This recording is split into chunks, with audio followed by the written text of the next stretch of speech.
তোমরা অবস্থান করতেছো। অনলাইন ক্লাসে তোমাদেরকে স্বাগতম জানাচ্ছি। আমি মোহাম্মদ পরশ মাহমুদ, সহকারী শিক্ষক, জাদুশ্রী সরকারি প্রাথমিক বিদ্যালয়, লক্ষ্মীছড়ি, খাগড়াছড়ি থেকে। প্রিয় শিক্ষার্থী, আমি আজ তোমাদের সাথে আলোচনা করব পঞ্চম শ্রেণীর আমার বাংলা বই বিষয়টি নিয়ে। তো তোমরা খাতা কলম বই নিয়ে এখনই বসে যাও। আমি আজ আলোচনা করব পঞ্চম শ্রেণীর আমার বাংলা বই বিষয়টি নিয়ে। প্রিয় শিক্ষার্থী, তোমাদের হয়তো মনে আছে গত ক্লাসে আমরা আলোচনা করেছিলাম একটি কবিতাটির নাম ছিল স্বদেশ, লিখেছিলেন আহসান হাবিব। আমরা গত ক্লাসে এই কবিতাটি 12 লাইন শিখেছিলাম এবং এর মূল ভাব, লেখক পরিচিতি, কিছু সমার্থক শব্দ, কিছু বিপরীত শব্দ আমরা শিখেছিলাম। আশা করি বাকি অংশটুকু তোমরা বাড়িতে তোমাদের অভিভাবকের সহায়তায় শিখে নিয়েছ। আজও আমরা একটি কবিতা শিখব। তো প্রিয় শিক্ষার্থী, তোমরা আমার স্ক্রিনের দিকে দেখো।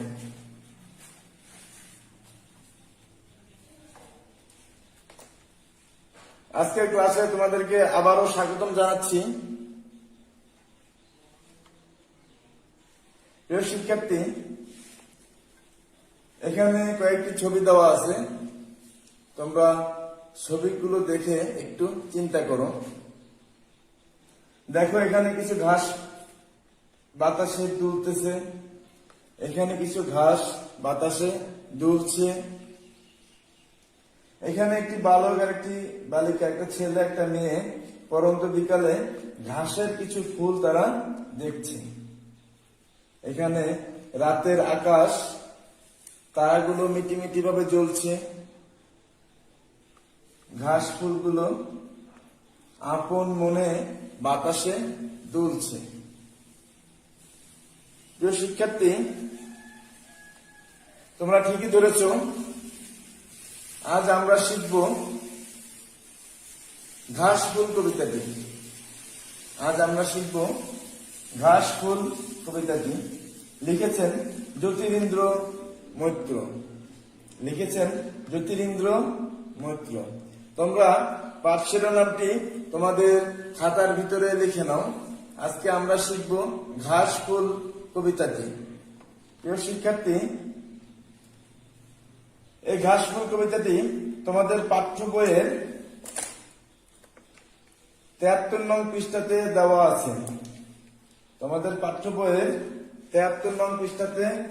আছে।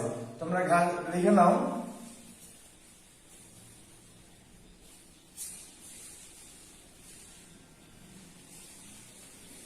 আজকে আমাদের পাঠ ঘাস ফুল, পৃষ্ঠা নং 73। ঘাস ফুল কবিতাটির পৃষ্ঠা নাম হলো 73। তোমরা লিখে নাও। আজকে আমাদের পাঠ হলো ঘাস ফুল, পৃষ্ঠা নাম হলো 73। তোমরা আশা করে লিখে নিয়েছ। প্রিয় শিক্ষার্থী, আবার দেখো, শুরুতে আমরা কবি পরিচিতি সম্পর্কে জানব।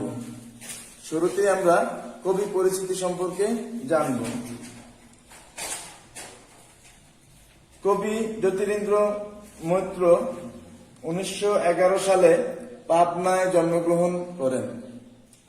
জন্মগ্রহণ করেন। তিনি একজন প্রখ্যাত কবি ও গায়ক। তিনি অনেক উদ্দীপনামূলক দেশপ্রেমের গান লিখে বিখ্যাত হয়েছেন। সঙ্গীতের শিক্ষক হিসেবেও তিনি খ্যাতিমান। তিনি 1977 সালের 26শে অক্টোবর মৃত্যুবরণ করেন।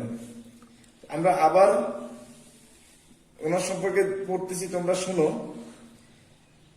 কবি 1911 সালে পাবনায় জন্মগ্রহণ করেন। তিনি একজন প্রখ্যাত কবি ও গায়ক। তিনি অনেক উদ্দীপনামূলক দেশপ্রেমের গান লিখে বিখ্যাত হয়েছেন। সঙ্গীতের শিক্ষক হিসেবেও তিনি খ্যাতিমান। তিনি 1977 সালের 26 অক্টোবর মৃত্যুবরণ করেন। প্রিয় শিক্ষার্থী, এখন আমরা কবিতাটির মূল ভাব সম্পর্কে জানব। তোমরা দেখো, ঘাস ফুল। ঘাস ফুল যে কি আনন্দে বেঁচে আছে, জীবনকে উপভোগ করছে, সে কথাই এখানে তারা নিজেরা বলছে। ফুল ছিঁড়ে পায়ের নিচে ফেলে মানুষ যেন তাদের কষ্ট না দেয়, সেই মিনতি তারা করছে। গাছে ফুল ফুটলে তা দেখে আনন্দ পাওয়া চাই। ফুল ছেঁড়ার অর্থ ফুলকে মেরে ফেলা। গাছের যেমন প্রাণ আছে, ফুলেরও তেমনি প্রাণ আছে। প্রিয় শিক্ষার্থী, মূল ভাবটি আমি আরো একবার পড়তেছি, তোমরা মনোযোগ সহকারে শোনো। দেখো, ঘাস ফুল যে কি আনন্দে বেঁচে আছে, জীবনকে উপভোগ করছে, সে কথাই এখানে তারা নিজেরা বলছে। ফুল ছিঁড়ে পায়ের নিচে ফেলে মানুষ যেন তাদের কষ্ট না দেয়, সেই মিনতি তারা করছে। গাছে ফুল ফুটলে তা ফেলে দেখে আনন্দ পাওয়া চাই। ফুল ছেঁড়ার অর্থ ফুলকে মেরে ফেলা। গাছের যেমন প্রাণ আছে, ফুলেরও তেমনি প্রাণ আছে। প্রিয় শিক্ষার্থী, আশা করি তোমরা মূল ভাবটি বুঝতে পেরেছ।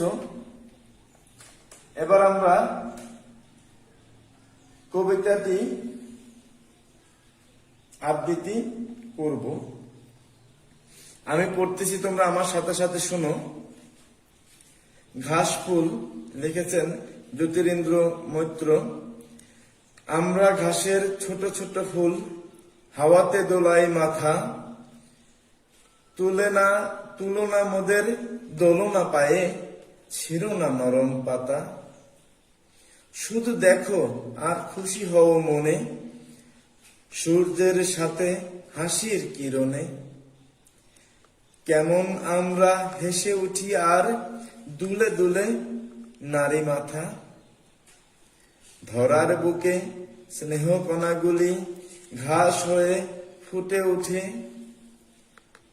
মোরা তারি লাল নীল সাদা হাঁস, রূপকথা নীল আকাশের বাসি।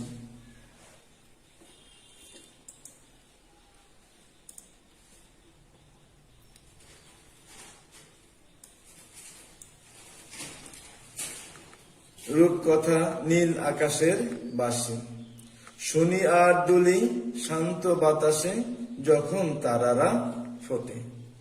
প্রিয় শিক্ষার্থী,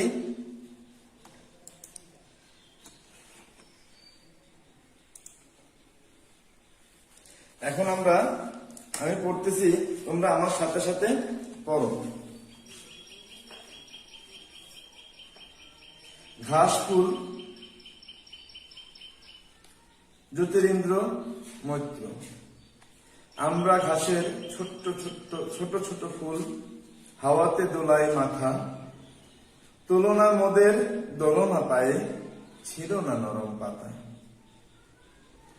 প্রিয় শিক্ষার্থী, এখানে ঘাসের ছোট ছোট ফুল, হাওয়াতে দোলায় মাথা, তারা আহ্বান করতেছে সকলের তরে, তুলনা মোদের। আমরা খেলার ছলেও যেন তাদেরকে তুলে না ফেলি। দোলনা পায়ে, আমাদের পায়ে দ্বারা যেন তাদেরকে দুমড়ে মুচড়ে না দিই, তাদেরকে ডোলে একেবারে নিঃশেষ করে না দিই, সে আহ্বান তারা করতেছে। ছিল না নরম পাতা, ঘাস পাতাগুলো খুব নরম হয়, সেই পাতাগুলো যেন আমরা না ছিঁড়ি, সে আহ্বান তারা করতেছে। শুধু দেখো আর খুশি হও মনে। শুধু দেখতে বলতেছে যে তোমরা শুধু দেখো আর মনে মনে খুশি হও। সূর্যের হাসির কিরণে, সূর্যের সাথে হাসির কিরণে। সূর্যের সাথে এবং হাসির কিরণে যে তারা যে খুশি হচ্ছে, এই জিনিসটা তারা আমাদেরকে দেখার জন্য আহ্বান করতেছে। কেমন আমরা হেসে উঠি, দুলে দুলে নারী মাথা। সূর্যের সাথে হাসির কিরণে কেমন আমরা হেসে উঠি আর দুলে দুলে নারী মাথা।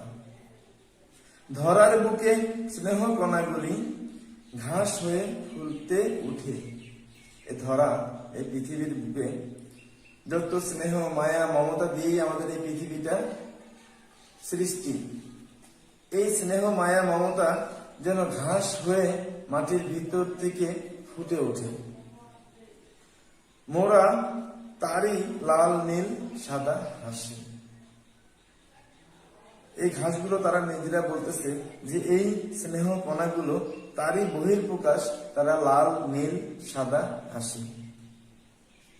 রূপকথা নীল আকাশের বাসি। রূপকথার ভিতরে আমরা জানি যে রূপকথা বলতেই আমরা বুঝি নীল আকাশ, বিস্তীর্ণ আকাশ এই সম্পর্কে। তো সেই কথাই তারা বলতেছে, রূপকথা নীল আকাশের বাসি। শুনি আর দুলি বাতাসে যখন তারারা ফোটে। শুনি আর দুলি, তারা শুনতেছে এবং দুলতেছে। যখন তারারা ফুটে, তারারা কখন ফুটে? আমরা জানি তারারা রাতের আকাশে ফুটে, দিনের বেলা তারা ফুটে না। প্রিয় শিক্ষার্থী, আমি কবিতাটি আবার পড়তেছি, তোমরা আমার সাথে সাথে শোনো। আমরা ঘাসের ছোট ছোট ফুল, হাওয়াতে দোলায় মাথা। তুলনা মোদের দোলনা পায়ে, ছিল না নরম পাতা। শুধু দেখো আর খুশি হও মনে, সূর্যের সাথে হাসির কিরণে। কেমন আমরা হেসে উঠি আর দুলে দুলে নারী মাথা। ধরার বুকে স্নেহ কণাগুলি ঘাস হয়ে ফুটে উঠে। মোরা তারই লাল নীল সাদা হাসি। রূপকথা নীলে আকাশের বাসি। শুনি আর দুলি বাতাসে যখন তারারা ফোটে। প্রিয় শিক্ষার্থী, আশা করি কবিতাটি তোমাদের ভালো লেগেছে। এখন কবিতাটি আমার সাথে কয়েকবার অনুশীলন করবে। দেখো, আমরা ঘাসের ছোট ছোট ফুল, হাওয়াতে দোলাই মাথা। তুলনা মোদের দোলনা পায়ে, ছিল না নরম পাতা। প্রিয় শিক্ষার্থী, এখান থেকে আমরা কিছু শব্দের অর্থ খুঁজে বের করব। আমরা ঘাসের ছোট ছোট ফুল, হাওয়াতে দোলাই মাথা। দোলাই, এখান থেকে দোলাই শব্দটি আমরা নিয়ে এসেছি। দোলাই অর্থ নাড়াই। দোলাই অর্থ নাড়াই। দোলাই অর্থ নাড়াই। তোমরা ভালো করে দেখো, দোলাই অর্থ নাড়াই। মাথা, মাথা অর্থ হলো আগা। মাথা অর্থ হলো আগা। যে কোনো জিনিসের মাথা, দেখো আমাদের যে নির্দেশনা কাঠি, এই নির্দেশনা জিনিসের মাথা, এটাকে যদি আমরা বলি, তার মানে হলো এটা হলো আগা। এটা হলো আগা। তুলনা মোদের দলনা পায়ে, ছিল না নরম পাতা। দল, এখান থেকে আসছে দল। দল অর্থ দলিত হওয়া। দল অর্থ দলিত হওয়া। সাধারণত পায়ে আমরা দোলে কোনো কিছু, কোনো ঘাস লতা পাতাকে আমরা পায়ে দোলে রেখে যাই। হাঁটতে গেলে আমাদের অগোচরেও আমরা অনেক কিছু দলিত করে দিয়ে যাই। পরের এটা দেখো, শুধু দেখো আর খুশি হও মনে, সূর্যের সাথে হাসির কিরণে। কেমন আমরা হেসে উঠি আর দুলে দুলে নারী মাথা। শুধু দেখো আর খুশি হও মনে, সূর্যের সাথে হাসির কিরণে। কেমন আমরা হেসে উঠি আর দুলে দুলে নারী মাথা। এখান থেকে কয়েকটি শব্দ আমরা খুঁজে বের করব। দেখো, শুধু দেখো আর খুশি হও মনে। খুশি, খুশি শব্দের অর্থ হলো আনন্দ। খুশি শব্দের অর্থ হলো আনন্দ। সূর্যের সাথে হাসির কিরণে। সূর্যের, সূর্য অর্থ অরুণ। সূর্য শব্দের অর্থ হলো অরুণ। সাথে হাসির কিরণে।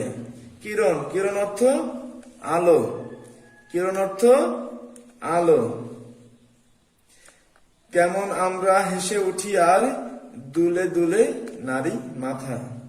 দুলে দুলে, দুলে দুলে অর্থ নাড়িয়ে নাড়িয়ে, দুলে দুলে দুলে অর্থ নাড়িয়ে নাড়িয়ে, দুলে দুলে অর্থ নাড়িয়ে নাড়িয়ে। ধরার বুকে স্নেহ কণাগুলি ঘাস হয়ে ফুটে ওঠে, মোরা তারি লাল নীল সাদা হাসি, রূপকথা নীল আকাশের বাসি। শুনি আর দুলি শান্ত বাতাসে যখন তারারা ফোটে। দেখো, এটা একটি রাতের পরিবেশ, রাতের ছবি। শুনি আর দুলি শান্ত বাতাসে, শুনতেছে এবং দুলতেছে শান্ত বাতাসে যখন তারারা ফোটে।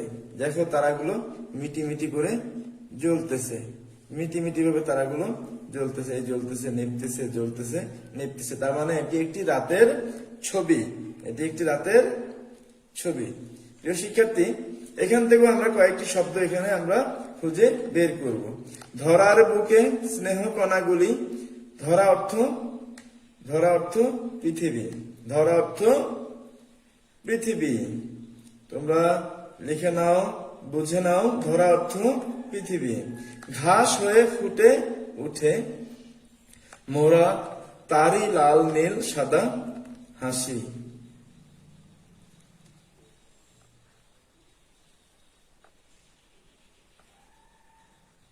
রূপকথা, রূপকথা নীল আকাশের বাসি।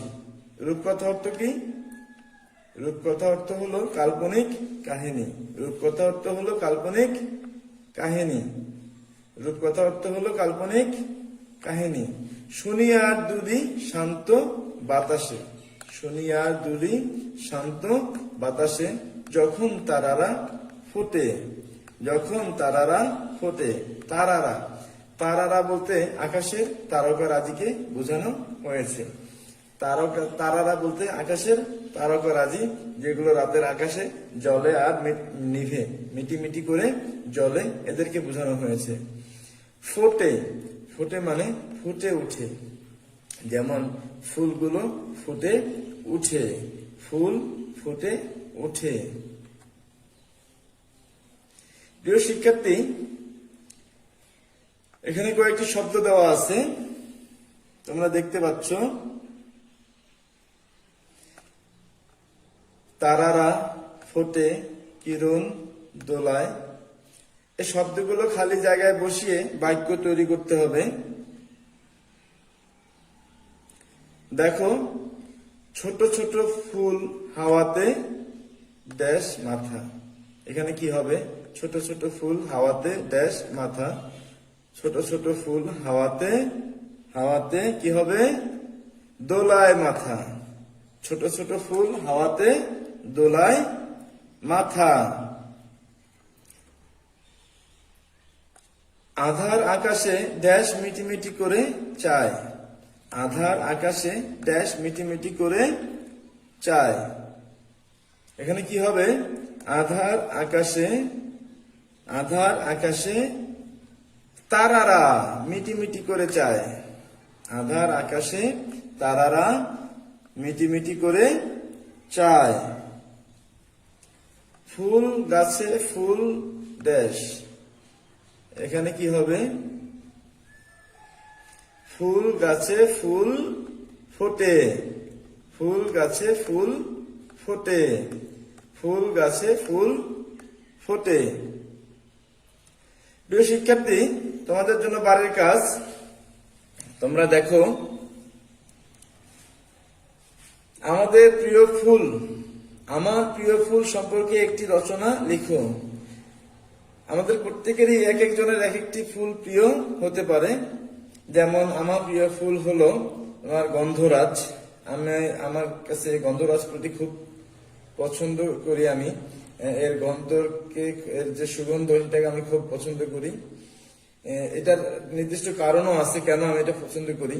এ সম্পর্কেই আমার প্রিয় ফুল সম্পর্কে একটি রচনা লেখো। তোমারও নিশ্চয়ই কোনো না কোনো ফুল পছন্দ, তো সে সম্পর্কে তোমরা রচনা লিখতে গেলে তোমাদের ফুলের নাম লিখবে, ফুলের বিভিন্ন অংশের বর্ণনা দিবে, কোথায় হয় এর ব্যবহার, কেন প্রিয় ফুল, তোমার এই ফুলটি কেন প্রিয়, সেগুলো তোমরা লিখে আগামী ক্লাসে আমি তোমাদেরকে জিজ্ঞেস করব তোমরা রচনাটি লিখেছো কিনা। এবং প্রিয় শিক্ষার্থী, আমি আগামী ক্লাসে তোমাদেরকে জিজ্ঞেস করব রচনাটি তোমাদের লেখা হয়েছে কিনা। এবং আগামী ক্লাসের আগেই এই রচনাটি লিখে তোমাদের অভিভাবক যারা আছে তাদেরকে তোমরা দেখাবে এবং স্কুল খুললে তোমাদের স্যারদেরকে দেখাবে যে আমরা অনলাইন ক্লাসের মাধ্যমে যে এই বাড়ির কাজটা পেয়েছিলাম। প্রিয় শিক্ষার্থী, বর্তমান করোনা ভাইরাসের কারণে বাংলাদেশ তথা সারা পৃথিবী লকডাউন হয়ে আছে। তোমাদের শিক্ষা প্রতিষ্ঠান বন্ধ, আমরা কেউ ঘর থেকে বের হতে পারতেছি না, সকলেই ঘরের ভিতরে আবদ্ধ। এই আবদ্ধ অবস্থায় তোমরা তোমাদের অভিভাবকের কথা সবসময় শুনে চলবে। তোমাদের যে পাঠ্য বইগুলো আছে সেগুলো তোমরা নিয়মিত অধ্যয়ন করবে। যেখানে যেখানে তোমরা পারবে না সেখানে সেখানে তোমাদের অভিভাবক যারা আছে, বাবা মা বড় ভাই, তাদের সহযোগিতা নিবে। লকডাউনের কারণে সারা দুনিয়া সবকিছু বন্ধ থাকলেও নিজের পড়ালেখা তো বন্ধ রাখা যায় না। নিজের পড়ালেখা নিজেই তোমাদের নিজেকেই এগিয়ে নিয়ে যেতে হবে। এই জন্য তোমরা নিয়মিত তোমাদের পাঠ তোমরা বাসার ভিতরে পড়বে, তোমাদের পড়া তোমরা বাড়িতে পড়ালেখা চালিয়ে যাবে। এখন তোমরা ঘরের ভিতরে থাকবে, ঘর থেকে একদম বের হবে না, হাত ধোয়ার নিয়ম কানুনগুলো তোমরা পালন করবে। তোমরা ভালো থাকো, সুস্থ থাকো, এই প্রত্যাশায় আবার দেখা হবে নতুন কোনো ক্লাসে, সে আশায় সকলেই ভালো থাকো। আল্লাহ হাফেজ।